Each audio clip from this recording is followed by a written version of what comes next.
Hello students, welcome back to the 11th session on pair of linear equations in two variables. In this video, we'll be doing exercise 3.6 word problems. So before we start with the exercise, let us discuss the basic concept of upstream and downstream. Later on, we'll be doing using this concept in the questions. So what is upstream and downstream? So first of all, we'll discuss downstream. कई बार ऐसा misconception रहता है कि downstream का मतलब नीचे जाना है, अपस्ट्रीम का मतलब ऊपर जाना है। डाउनस्ट्रीम का मतलब नीचे जाना नहीं होता। डाउनस्ट्रीम का मतलब होता है कि जिस डायरेक्शन में पानी बह रहा है उसी डायरेक्शन में बोट जा रही है। कि अगर सपोज रिवर या कोई भी रनिंग वाटर है किसी भी तरीके से, अगर यहाँ पे जो वाटर है या फिर स्ट्रीम जो है सपोज वो राइट साइड में जा रही है और बोट भी उसी डायरेक्शन में जा रही है, तो ऐसे केस में क्या होता है कि स्ट्रीम और बोट अगर सेम डायरेक्शन में जा रही है तो स्ट्रीम भी जो होती है वो अपनी एनर्जी लगा के बोट को आगे की तरफ पुश करती है।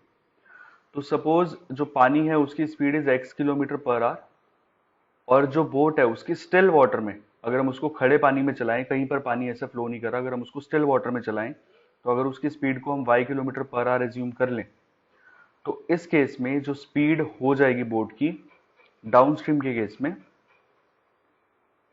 वो जो होगी वो इंक्रीज हो जाएगी।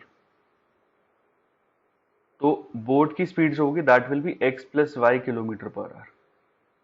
डाउनस्ट्रीम के केस में क्योंकि स्ट्रीम भी बोट को धक्का देगी तो एक्चुअल में स्पीड इनकी बढ़ जाएगी। फॉर एग्जाम्पल सपोज जो स्ट्रीम है वो मूव कर रही है या जो पानी है उसकी स्पीड है that is let us suppose it is 3 kilometre per hour. पानी की speed is 3 kilometre per hour और बोट को अगर हम स्टिल वाटर में चलाते हैं तो बोट की speed suppose it is 10 kilometre per hour. तो डाउनस्ट्रीम के केस में क्या होगा कि पानी अपना फ्लो कर रहा है, बोट अपनी स्पीड से चली रही है, लेकिन स्ट्रीम जो है वो बोट को पुश करेगी तो एक्चुअल में स्पीड ऑफ बोट जो डाउनस्ट्रीम के केस में हो जाएगी that will become 13 kilometre per hour. जो 10 प्लस 3 होगा तो वो 13 किलोमीटर पर आवर हो जाएगी। अगर हम यही अपस्ट्रीम की बात करें, अपस्ट्रीम के केस में क्या होगा कि पानी तो ऐसे फ्लो कर रहा है, स्ट्रीम जो है वो राइट साइड की तरफ फ्लो कर रही है, लेकिन जो बोट है उसका उल्टी डायरेक्शन में आना चाह रही है। सो बोट उल्टी डायरेक्शन में आना चाह रही है at a speed of y kilometre पर आवर। सो ऐसे में क्या होगा कि speed of boat in upstream जो होगी that will be y minus x kilometre पर आवर। जैसे अगर पानी यहां से सपोज 3 किलोमीटर पर आवर की स्पीड से जा रहा है और बोट यहां से 10 किलोमीटर पर आवर की स्पीड से आना चाह रही है, ये बोट है और ये ऊपर स्ट्रीम है, तो अब बोट तो ऐसे आना चाह रही है लेकिन पानी उसको उल्टा धक्का देगा तो बोट अपनी पूरी एनर्जी लगाने के बावजूद भी 10 किलोमीटर पर आवर की स्पीड से आगे नहीं बढ़ पाएगी। तो बोट जो है क्योंकि स्ट्रीम उसको उल्टा 3 किलोमीटर पर आवर की स्पीड से पुश करेगी, सो बोट जो है वो एक्चुअल में सिर्फ 7 किलोमीटर पर आवर की स्पीड से ही आगे बढ़ पाएगी। ठीक है, और क्लियरली अगर समझे तो ये होगा कि अगर पानी की स्पीड भी यहाँ पे 10 किलोमीटर पर आवर है और बोट की स्पीड भी 10 किलोमीटर पर आवर है, ऑल्दो बोट अपनी पूरी एनर्जी लगा रही है लेकिन बोट आगे बढ़ ही नहीं पाएगी क्योंकि दोनों की एनर्जी जो है वो आपस में कैंसिल आउट हो जाएगी। पानी इधर से पुश कर रहा है और बोट इस डायरेक्शन से पुश कर रही है, तो बोट वहीं पर ही खड़ी रहेगी ऑल्दो वो आगे बढ़ने की कोशिश कर रही है, तो जो रिलेटिव स्पीड होगी वो हो जाएगी 0। क्लियर? सो इसी के बेसिस पे एक एग्जाम्पल करते हैं, ये बहुत इंपॉर्टेंट एग्जाम्पल है एनसीईआरटी का ही। A boat goes 30 kilometer upstream and 44 kilometer downstream in 10 hours. In 13 hours, it can go 40 kilometer upstream and 55 kilometer downstream. Determine the speed of stream and that of the boat in still water. जो खड़े पानी में boat की speed है वो बतानी है। So let speed of stream, जो पानी है उसकी स्पीड हमने मान ली that is x kilometre per hour and speed of boat is, let us assume it is y kilometre per hour. तो होगा क्या, अभी मैंने कंसेप्ट बताया अपस्ट्रीम और डाउनस्ट्रीम का, तो speed of boat in downstream, क्या हो जाएगी? डाउनस्ट्रीम के केस में स्पीड जो हो जाएगी that will become x plus y kilometre पर आवर। अभी बताया था कि क्योंकि बोट और स्ट्रीम एक ही डायरेक्शन में जा रहे हैं तो स्ट्रीम जो है वो बोट को पुश करेगी तो रिलेटिव स्पीड उनकी एड अप हो जाएगी। And speed of boat in upstream will be y minus x kilometre पर आवर। क्योंकि बोट की स्पीड ज्यादा होनी चाहिए आगे बढ़ने के लिए, इसीलिए y माइनस एक्स हुआ, x माइनस वाई नहीं किया। अब equations, according to question, a boat goes 30 kilometre upstream and 44 kilometre downstream in 10 hours. तो 30 किलोमीटर अपस्ट्रीम का टाइम और 44 किलोमीटर डाउनस्ट्रीम का टाइम मिला के टोटल 10 घंटे। तो स्पीड डिस्टेंस टाइम में रिलेशन क्या होता है कि टाइम जो होता है that is equal to distance upon speed. ये जनरल फॉर्मूला हमने छोटी क्लासेस में पढ़ा है। तो अगर हम यहाँ पे टाइम निकालना चाहें, क्योंकि ये जो डिस्टेंस 30 किलोमीटर दे रखा है ये अपस्ट्रीम का डिस्टेंस दे रखा है, तो इसका मतलब अगर हम टाइम अपस्ट्रीम निकालेंगे तो ये हो जाएगा distance upstream upon speed upstream. Upstream का डिस्टेंस अपॉन स्पीड जो होगी वो भी अपस्ट्रीम की लेंगे। तो इसका मतलब पहली इक्वेशन कैसे बनेगी, इसका टाइम कैसे निकालेंगे 30 किलोमीटर का। So that will be distance which is 30 upon speed upstream की, अपस्ट्रीम की speed is y minus x, साथ में 44 किलोमीटर डाउनस्ट्रीम। तो डाउनस्ट्रीम का डिस्टेंस हो गया 44, क्योंकि जैसे अपस्ट्रीम का फॉर्मूला बनाया है ऐसी टाइम अगर डाउनस्ट्रीम का निकालना है तो that will be distance downstream upon speed downstream. तो distance downstream is 44 kilometre and speed is x plus y and total time is given as 10 hours. अगर हम सेकेंड इक्वेशन बनाएं तो सेकेंड इक्वेशन के लिए दे रखा है 40 kilometre upstream, so it will be 40 upon y minus x and 55 kilometre downstream, so it will be 55 upon x plus y is equal to total time कितना दे रखा है यहाँ पे 13 आवर्स। अब उसी फॉर्म में आ गया जो हमने लास्ट क्लास में इक्वेशन सॉल्व की थी जो कि रिड्यूसेबल वाली फॉर्म में थी। सो क्योंकि यहाँ पे 1 बाय वाई माइनस एक्स यहाँ पर ऊपर नीचे आ रहा है, 1 by x plus y first और सेकंड दोनों इक्वेशन में आ रहा है। So what will do is let 1 upon y minus x is equal to a and 1 by x plus y is equal to b। जो रिपीटिंग पार्ट होता है उसको हम एज्यूम कर लेते हैं, a और b हमने यहाँ पे एज्यूम कर लिया। सो क्या बनेगा, first equation will become 30a, यहाँ पे अगर 1 बाय वाई माइनस एक्स को a लिया so this will become 30a plus 44b is equal to 10 and second equation will be 40a plus 55b is equal to 13। so अगर हम यहाँ पे coefficients को सेम बनाना चाहें तो सपोज मैंने यहाँ पे a का कोफिशिएंट सेम बनाने का सोचा। So coefficient of a is 30 and a का कोफिशिएंट यहाँ पे है 40। तो 30 और 40 का जो एलसीएम आ रहा है दैट इज 120। सो इसको 120 बनाने के लिए what will do is will multiply this equation by 4 and इसको 120 बनाने के लिए इसको हम मल्टीप्लाई करेंगे 3 से। सो क्या बन जाएगी इक्वेशन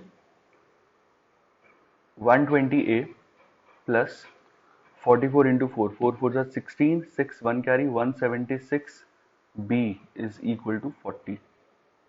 ऐसी जब यहाँ मल्टीप्लाई करेंगे तो it will become 120a plus 165b is equal to 39। अब क्योंकि यहाँ 120a है यहाँ पर भी 120a आ रहा है तो दोनों इक्वेशंस को हमने कर दिया सबट्रैक्ट, जिससे कि a और a वाली टर्म्स कैंसिल आउट हो जाए। तो क्या मिलेगा 176b minus 165b, this is 11b is equal to 1। So value of b will be 1 upon 11। b की वैल्यू 1/11 आ गई। अब b अगर 1/11 आया हमें a निकालना है तो हमें ये पता है 30a plus 44b equal to 10। b की वैल्यू लगा दो इधर। So 30a plus 44b is equal to 10, ये कैंसिल आउट हो गया 4 पे। सो 30a विल बी प्लस का 4 उधर आके minus 4, it will become 6। So a will be 6 upon 30 which is 1/11। 5। तो यहाँ से हमने a की वैल्यू निकाली, बट a और b नहीं निकालने थे, हमें x और y निकालने। तो a और b, क्योंकि यहाँ पे हमें पता है कि 1/y माइनस एक्स a के बराबर है, 1/y minus x is equal to a and 1/x plus y is equal to b। So that means 1/y minus x अगर a है तो 1/y minus x is equal to 1/5 and 1/x plus y is equal to 1/11। So अगर reciprocal करेंगे तो what you will get, y minus x is equal to 5 and इसका reciprocal किया तो x plus y is equal to 11। अब हमें दिख रहा है यहाँ पे कि माइनस एक्स है, इधर प्लस एक्स है, तो अगर हम यहाँ पे इनको डायरेक्टली ऐड कर दें तो क्या मिलेगा, यहाँ पे ऐड करने पे माइनस एक्स और प्लस एक्स कैंसिल आउट हो जाएगा, तो you will get 2y is equal to 16। So y will be equal to 8 और y की वैल्यू जब 8 यहाँ पे लगा देंगे, सो x प्लस 8 इज 11, तो you will get x is equal to 3। तो x और y हमने क्या माने थे, x था speed of stream, therefore speed of stream will be x, which is 3 kilometer per hour, and speed of boat will be y kilometer per hour, which is 8 kilometer per hour. So this is the answer, and this is a very important example. So coming on to the exercise, question number 2. Question number 1 we have already done. So question number 2, first part. Ritu can row downstream 20 kilometer in 2 hours and upstream 4 kilometer in 2 hours.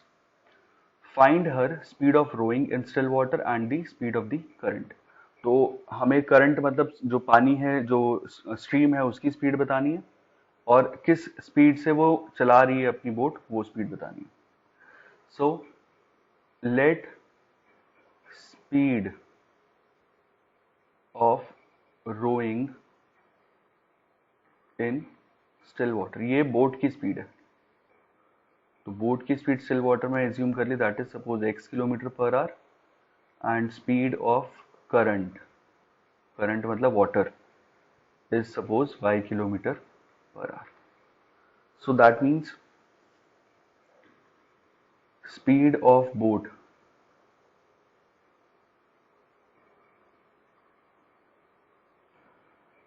in downstream will be x plus y kilometer per hour and speed of boat in upstream will be x minus y। क्योंकि यहाँ पे boat की speed हमने x ली है, तो boat की speed ही ज़्यादा होती है हमेशा। तो जो हमने लास्ट में किया था वहाँ पे ये बोट की स्पीड को हमने y माना था, इसीलिए ठीक है, speed of boat in still water है।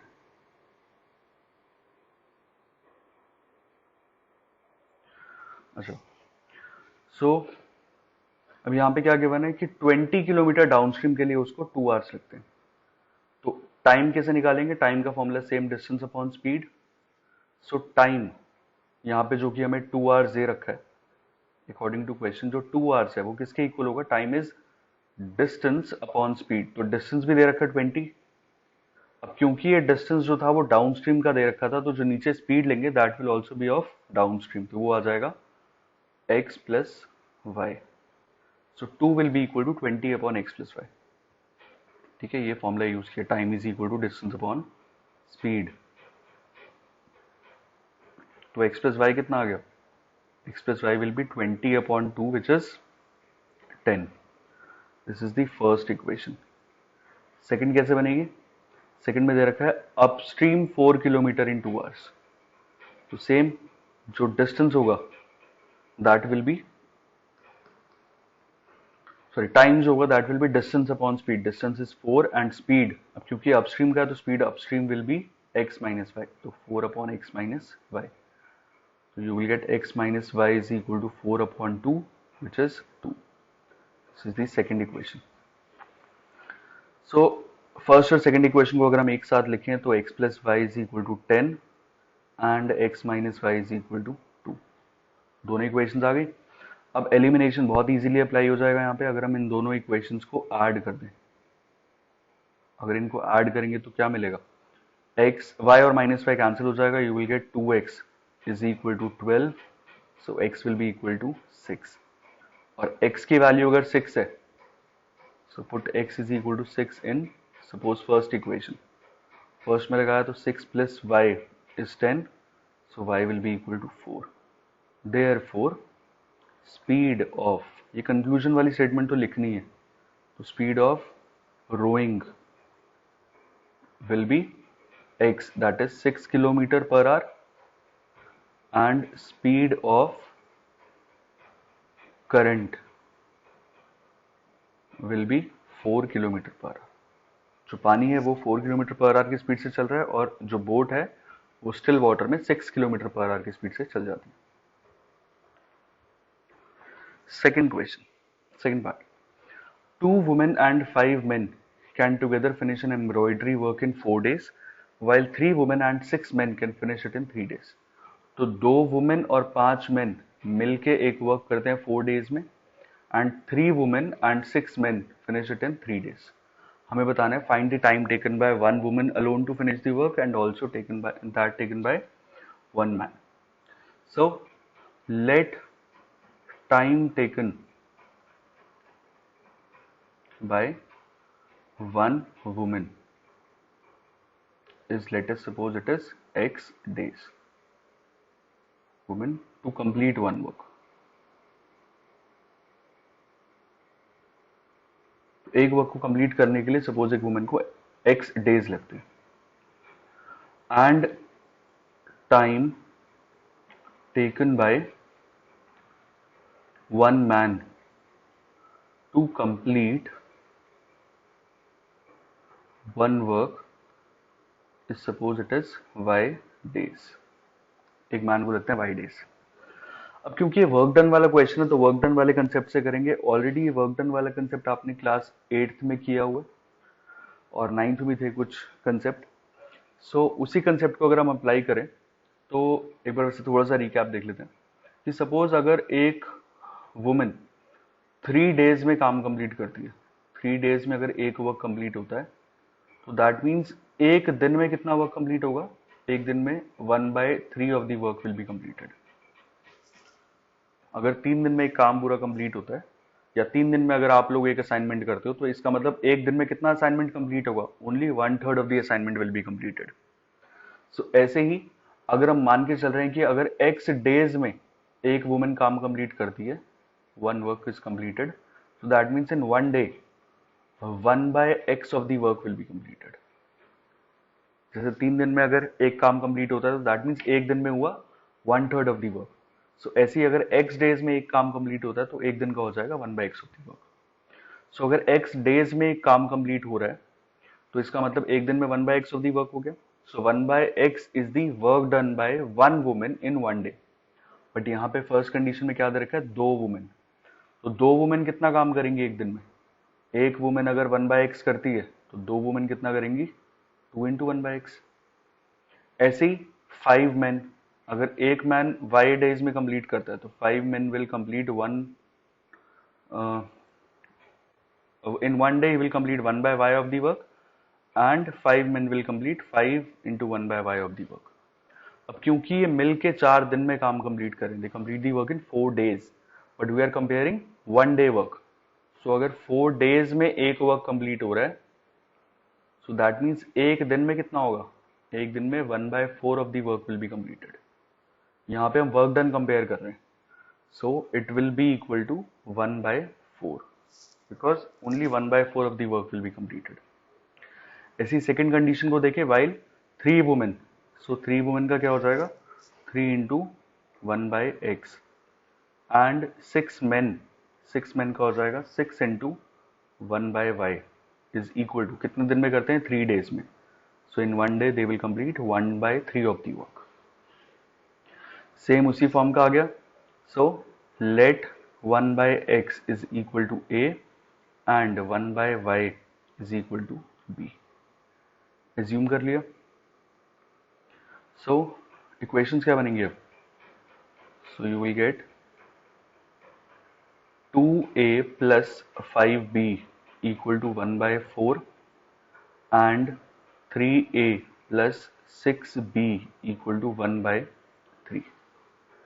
ये इक्वेशन है। अब इसको सॉल्व करने के लिए सपोज a का कोफिशिएंट अगर सेम करना है तो ऊपर 2 है नीचे 3 है, सो विल मल्टीप्लाई, अच्छा 2 और 3 का एलसीएम आ गया 6। इसको 6 बनाने के लिए इसको मल्टीप्लाई करना पड़ेगा 3 से, और इसको 6 बनाने के लिए इसको मल्टीप्लाई करना पड़ेगा 2 से।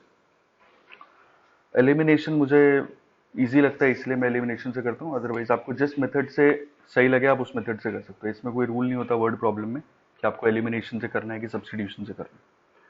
मुझे एलिमिनेशन इजी लगता है तो मैं एलिमिनेशन से प्रेफर करता हूँ। तो 2a into 3 will be 6a, 5b into 3 will be 15b is equal to 3 by 4। इसको मल्टीप्लाई किया तो it will become 6a plus 6 to 12b is equal to 2 by 3। अब 6a और 6a दोनों पॉजिटिव आ रहे हैं तो यहाँ पे हम इनको सब्ट्रैक्ट कर देंगे, जिससे कि 6a और 6a ये कैंसिल आउट हो जाएगा। क्या मिलेगा? 15b minus 12b, this will become 3 times b is equal to 3 by 4 minus 2 by 3। LCM ले लो, एलसीएम आ गया 4 3 ज़ा 12, 3 3 ज़ा 9 minus 8, so 3b is equal to 1 by 12। This implies b कितना आ गया? 1 बाई 36। b आ गया 1 बाई 36। 3 जब है नीचे चला गया तो 1 बाई 36 हो जाएगा। b की वैल्यू 1 बाई 36 लगा दो। Also 3a plus 6b is equal to 1 by 3। This implies 3a plus 6b किसी भी इक्वेशन में रख सकते थे, मैंने सेकंड में रखा है, इज 1 बाई 3। ये कैंसिल आउट हो गया 6 पे, सो 3a will be 1 by 3 minus 1 by 6, which is LCM comes out to be 6, ऊपर आएगा 2 minus 1, so 3a is equal to 1 by 6. This implies a will be equal to 1 by 18. a 1 by 18 आ गया। so a क्या था? a जो था वो 1 by x था, तो 1 by x is equal to a मतलब 1 by 18 and 1 by y is equal to b, b मतलब b कितना था? 1 by 36, 1 by 36। सो x की वैल्यू आ गई 18 एंड y की वैल्यू आ गई 36। सो x और y क्या थे? Time taken by one man and one women. So time taken by one women को हमने x माना था is equal to 18 days and time taken by one man will be 36 days. This is the answer. यहाँ पे मैं x और y निकालना था, सॉरी थोड़ा सा कंजस्टेड हो गया एंड में। So this is the answer. Coming to the third part. Ruhi travels 300 km to her home partly by train and partly by bus.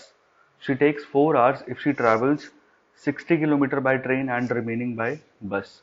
If she travels 100 km by train and remaining by bus, she takes 4 minutes longer. 4 minutes longer का मतलब है पहले अगर उसको यहाँ पे 4 hours लगते थे, अब उसको 4 hours and 10 minutes लगते हैं, 10 मिनट फालतू लगते हैं। Find the speed of the train and bus separately. So let speed of train is equal to x kilometer per hour.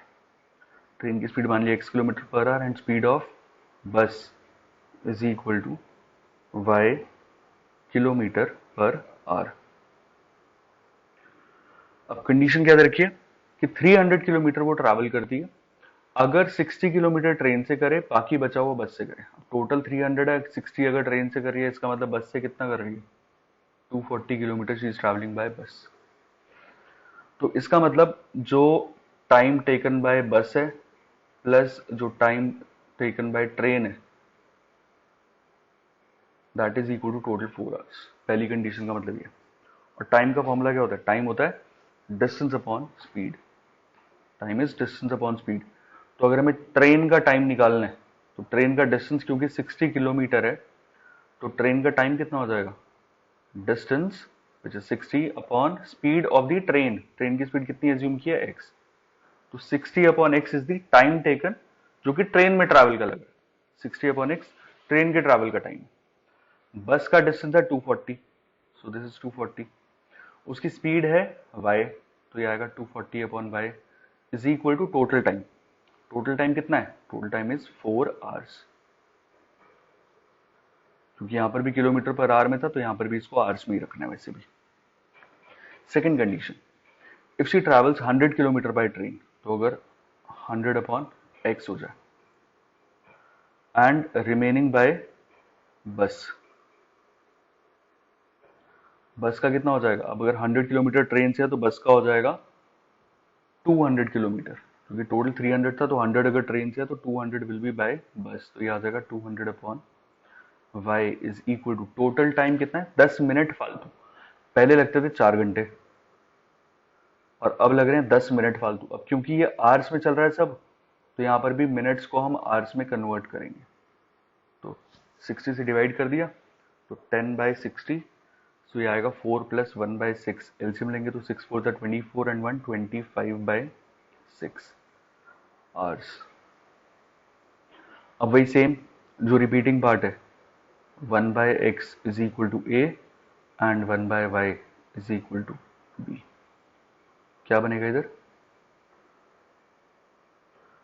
60a + 240b is equal to 4।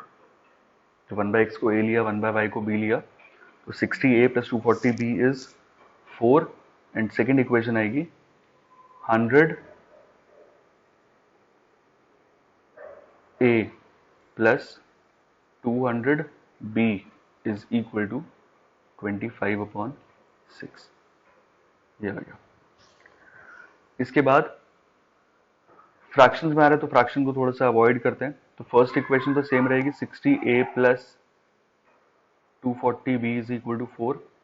और सेकंड इक्वेशन में जब यहाँ पे 6 क्रॉस मल्टीप्लाई करेंगे तो ये आएगा 600a + 1200b is equal to 25। सो ऊपर 60a है और नीचे है 25, सॉरी 60a और नीचे है 600a। तो अब क्या करेंगे? इसको पूरा हमने मल्टीप्लाई कर दिया 10 से, जिससे कि ऊपर जो कोफिशिएंट है का दैट विल बिकम 600 और नीचे वाला भी कितना आ जाएगा यहाँ पे 600a। सो इक्वेशन क्या बनेगी? 600a + 2400b is equal to 40 and यहाँ पे 600a + 1200b is equal to 25। Minus minus minus, क्योंकि दोनों पॉजिटिव आ रहे थे 600 तो इसलिए हमने यहाँ पे इसको सब्ट्रैक्ट कर दिया। 600 ही कैंसिल आउट हो जाएगा। क्या मिलेगा? 1200b is equal to 15। तो b कितना आया? b will B 15 upon 1200 which is 1/15 into 8 80। b आ गया 1/80। अगर b 1/80 है तो b की वैल्यू 1/80 लगा दो। 60a + 240b is equal to 4। ये कैंसिल आउट हो गया 3 पे। So 60a is equal to 1 simplify a कितना आ गया? 1/60। a और b की वैल्यूज है, हमें तो x और y निकालना है। So 1/x is equal to a मतलब 1/60 and 1/y is equal to 1/80 जो कि b के इक्वल है। सो x is 60 and y is 80।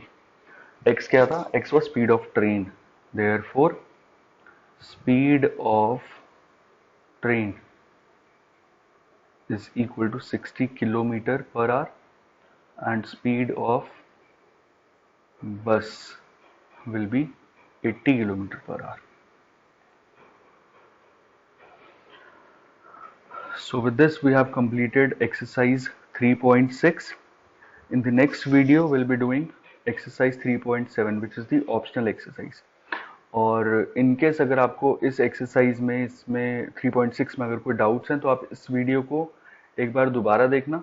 बहुत इजी एक्सरसाइज नहीं है तो मे बी आपको एक दो बार देखना पड़ेगा तभी चीज़ें क्लियर होंगी. तो आई प्रेफर कि अगर नहीं समझ में आ रहा है तो इस वीडियो को एक बार और देखो. Thank you so much.